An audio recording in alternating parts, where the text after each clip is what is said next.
Bom dia, vamos à leitura das senhas diárias para hoje, dia 22 de agosto de 2022, uma segunda-feira. O primeiro versículo vem do livro do profeta Jeremias, capítulo 14, versículo 22. Antes de eu ler, eu preciso já dizer que os dois versículos e depois o primeiro texto de leitura, que vai ser de Romanos, precisam de explicações sobre suas linguagens, ok? Porque são muito antigas e na leitura ela é um pouquinho confusa. Então vamos ao primeiro versículo, Jeremias 14, 22. Será que existe entre os ídolos dos gentios algum que faça chover? Ídolos dos gentios, lembremos que esse é um texto escrito há cerca de 2.600 anos atrás, e que ídolos dos gentios está falando os deuses não os judeus, dos outros povos em volta. Será que existe entre os ídolos dos gentios algum que faça chover? Ou podem os céus por si mesmos dar chuva? Não és tu somente, ó Senhor nosso Deus, o que fazes isto? Portanto, em ti esperamos, pois tu fazes todas estas coisas. Será que existe entre os ídolos dos gentios algum que faça chover? Ou podem os céus por si mesmos dar chuvas? Não és tu somente, ó Senhor nosso Deus, o que fazes isto? Portanto, em ti esperamos, pois tu fazes todas estas coisas. Bom, linguagem científica e linguagem religiosa. É claro que todos sabem como acontece a chuva. Evaporação, nuvens, sublimação, chuva. Mas isso aqui é linguagem religiosa. Linguagem religiosa não substitui linguagem científica. A linguagem religiosa é só uma linguagem que fala ao nosso interno de maneira não científica, uma linguagem de compreensão de significado. Então é bonito, assim, a chuva é uma coisa boa para nós, e a chuva vem do amor de Deus. É isso que quer dizer. Não substitui a linguagem científica. É claro que as chuvas caem por si mesmas. Caíram antes da religião judaica, antes da religião cristã, e se o mundo continuar sem essas duas religiões, vão cair depois, e não é por causa de nenhum Deus, é porque é assim. A água evapora, sublima, cai, certo? Mas ela dá um valor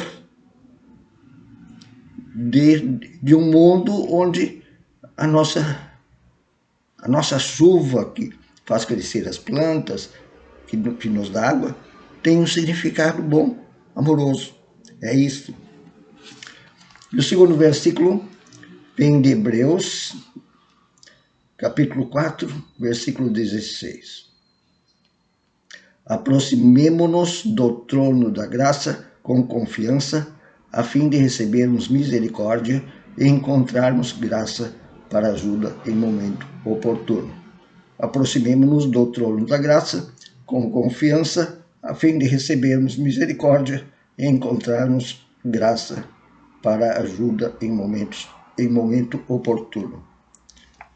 A gente diria hoje assim: aproximemo-nos do amor de Deus, aquele que dá a graça. O que é a graça? A graça não é um pedido mágico que você faz. A graça é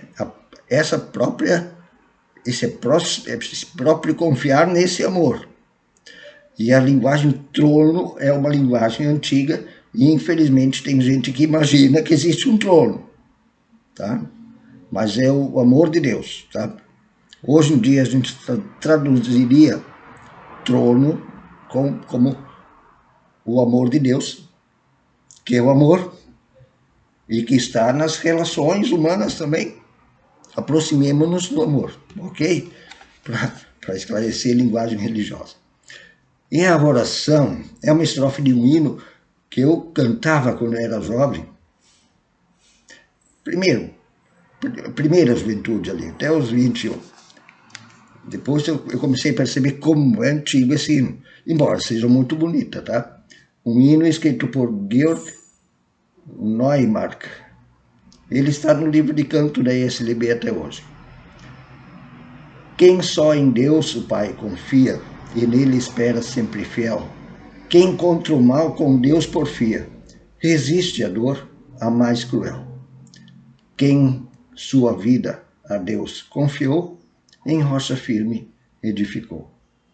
Você cantará até hoje. Quem só em Deus o Pai confia, e nele espera sempre fiel. É bonito, mas hoje em dia esse tipo de melodia que é medieval. Dá para cantar, mas não é mais, não está mais no ritmo do mundo atual. Tá? Mas continua bonito. E tem uma boa letra também. E a primeira leitura vem de Romanos, capítulo 11, versículos 1 a 12. E, que linguagem complicada, confusa, tá? Mas a gente tem que ler para entender que a Bíblia também tem umas linguagens confusas. Ela não foi escrita na nossa época, nem para nós, nem na nossa linguagem. Quer dizer, nem em português, foi escrito em grego esse trecho aqui, e nem para pessoas com nosso ritmo cultural, é como aquele hino lá, né? Romanos 11, 1 a 12. Pergunto, pois, terá Deus porventura rejeitado o seu povo? De modo nenhum. O seu povo Israel, né? De modo nenhum. Porque eu também sou israelita, da descendência de Abraão, da tribo de Benjamim. Deus não rejeitou o seu povo, a quem de antemão conheceu. Ou não sabeis que o que a Escritura refere a respeito de Elias, um dos profetas, como Elias insta perante Deus contra Israel, dizendo: Senhor, mataram os teus profetas. Sim, Israel matava os profetas, Jesus disse isso. Arrasaram os teus altares. E só eu fiquei. Destruíram a religião judaica. Aquele bando, os reis, inclusive Davi e Salomão, os fariseus, escribas, sacerdotes. Por isso que Jesus não gostava deles. E procuram tirar minha vida, estão querendo matar Elias. Que ele disse, porém, Deus, o que falou a resposta divina? Reservei para mim 7.000 homens. O número 7, tá? Ele é um número meio mágico, tá? Então, reservei para mim um monte de gente que não dobraram os joelhos diante de Baal, que não trocaram o Deus Javé libertador por ídolos enganadores. Assim, pois, também agora, no tempo de hoje, sobrevive um remanescente segundo a eleição da graça. Tem gente fiel até hoje. E se é pela graça, já não é pelas obras. Do contrário, a graça, se fosse pelas obras, a graça já não é graça, já não seria graça. Que diremos, pois? O que Israel busca, isso não conseguiu, mas a eleição alcançou, e os mais foram endurecidos. Quer dizer, essa gente fiel à eleição. Cuidado com essa palavra, tá? Senão vai cair naquele negócio de predestinação. Não é assim. Como está escrito, Deus lhes deu espírito de entorpecimento, olhos para não ver e ouvidos para não ouvir até ao dia de hoje, esses entorpecidos. E diz Davi, torne-se-lhes a mesa em laço e armadilha, em tropeço e punição. Escureçam-se-lhes os olhos para que não vejam, e fiquem para sempre encurvadas as suas costas. Pois é, a religião virando tropeço, armadilha, escuridão, encurvar as suas costas, quer dizer, eles ficam assim olhando para o seu umbigo, digamos assim. Pergunto, pois, porventura tropeçam para que caíssem? Aí vem a linguagem confusa, tá? Pergunto, pois, porventura tropeçaram para que caíssem? De modo nenhum. Mas pela sua transgressão veio a salvação aos gentios. Assim eles mataram Jesus e daí veio a salvação, para pô-los em ciúmes. E eles ficaram com ciúmes dos salvos. Ora, se a transgressão deles redundou em riqueza para o mundo, e o seu abatimento em riqueza para os gentios, quanto mais a sua plenitude. Quer dizer,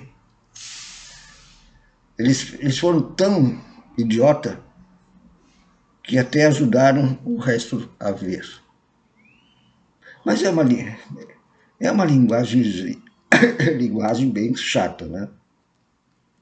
O Paulo às vezes tinha essas linguagens chatas e incompreensíveis. Tá, mas entendo.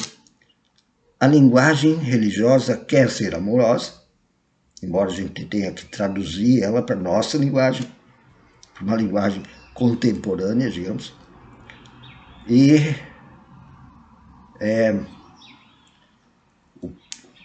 o povo de Israel, nem todo mundo fez tudo errado, tá?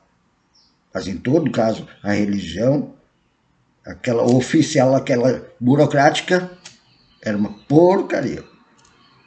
E na segunda leitura, que eu não faço, continua a religiosidade, essa puxa-saca de um Deus que escurece a vista, que adoece, destrói a religião, que persegue e mata os profetas. Lá, na segunda leitura, que é em Crônicas, Davi promove essa religião mentirosa, falsa, hipócrita e, digamos bem, perda de tempo, que faz se perder o povo que era para ser salvo, que é amado de Deus. E Deus condena essa religiosidade hipócrita. Um bom dia.